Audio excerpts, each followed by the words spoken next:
never know. See, what he's saying, I mean, again, it's a very good question.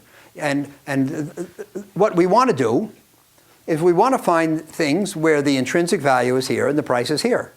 And so his question is, how do we estimate the time that it's going to take for the gap to close? And the answer is, there's no way to say. On occasion, there are what we call catalysts. And one catalyst would be the pending maturity of a bond.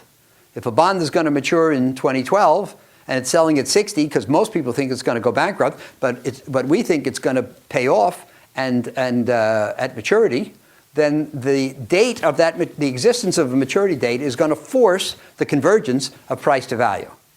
Another catalyst today is all these activist investors. They find the company, it's selling, they think the intrinsic value is here, it's selling here because the management is subpar and they're not doing the right strategy. So they go in, they foment trouble, they try to get a board seat, they try to force the management to do the right thing to cause the price to converge with the value. So there are a few catalysts in the world, but generally speaking, you buy a stock, you hope, you think it's worth here, the price is here, you hope it'll converge, but there's no way to estimate the time. And that's the reason why being too far ahead of your time is indistinguishable from being wrong, because it can take a long time. It's only natural that the stocks of better companies should be more expensive. Which are the better companies? That's the question, you know? In the Nifty 50, there were two beliefs, Jay. One was that these were companies that were so good that nothing bad could ever happen. And two, these are companies that were so good that for their stocks, there was no price too high. So people were not applying value discipline. They were worshiping at the altar of these companies.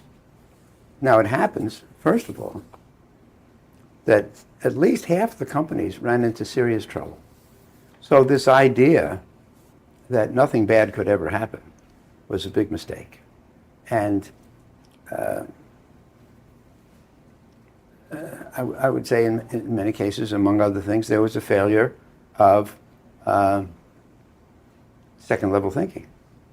For example, one of the leading companies of the Nifty 50 was Xerox. And Xerox, at that time, had a monopoly position in dry copying without liquids. But not enough people said, hey, wait a minute. They have a monopoly. They're keeping the prices very high. That produces exceptional profits. But mightn't those profits attract competitors who would then require the prices to decline? They'll compete on price. How will Xerox do if it has to compete on price? And in fact, mostly Japanese copier companies developed competing products. I think Xerox either went bankrupt or got very close. Everybody knew Xerox was a great company. The question is, who asked, yeah, but is it sustainable? So that was number one. And then number two, this idea that there was no price too high for these stocks. I mean, I was lucky because I was a boy at the time, literally a boy. And I learned an important lesson in the 70s, which is that there are no assets which are so good that there's no price too high. For every asset, regardless of how good it is, there's such a thing as a bargain price, fair price, overprice. That's the realization that nobody had at the time. But some people said, yes, it's a great company, but it's not that great, you see. And this is the greatest example of second-level thinking.